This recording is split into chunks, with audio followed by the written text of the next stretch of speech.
Coach Charles Chu umalma na deserve ng SGA na mabigyan ng title shots matapos ang impresibong Jones Cup run ngayong taon. At the triggerman Alan Kaydik may pahayag na dati pa sa kanilang panahon may kontrobersiya na sa Jones Cup. Bago natin simulan ang ating basketball update, pasubscribe naman at pakifollow sa ating TikTok account para updated ka sa mga bagong upload natin. Matapos mapornada para sa Jones Cup title, sinagot na ng Strong Group Pilipinas ang kontrobersiya.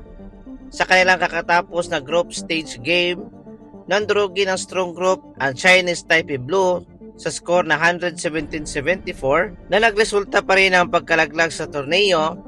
Ay nagsalita ng head coach nito na si Coach Charles Chu at ayon sa kanya ay nasa pinakamagandang laro na ngayon ang Strong Group at talagang malas lang na ganito ang naging format ng torneo. At dagdag pa niya, "We wanted to really blow out Taipei to show that we were the ones who deserve to be playing for championship." Kumbaga gusto talaga ng Strong Group nila Coach Chu na dominahin ang Jones Cup at makuha ang three-peat championship, ngunit dahil sa pangit na format ay napornada ang plano ng Strong Group Athletics.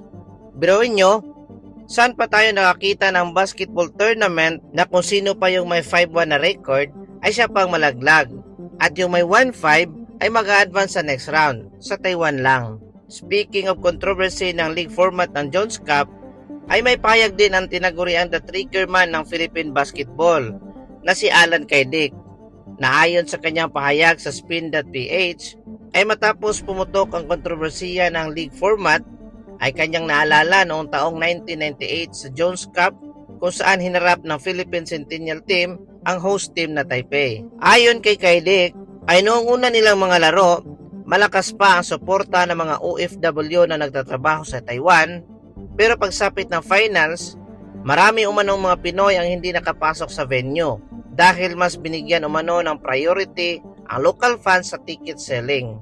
Dahil dito, ilang miyembro ng Centennial Team, kabilang si Kaydik, ang nagpasok ng mga Filipino fans gamit ang players entrance bilang kanilang supporters. At sulit naman daw ang kanilang ginawa dahil nasaksihan ng mga Pinoy ang isang makasaysayang 82-72 panalo ng Centennial Team laban sa host team na Taipei. Aba, matindi tong revelasyon na binitawan sa nag-iisang the triggerman ng Philippine basketball. Para kay Kaydik, isang paalala ito na hindi na bago ang mga kontrobersiya sa Jones Cup pagdating sa host advantage at Filipino fans.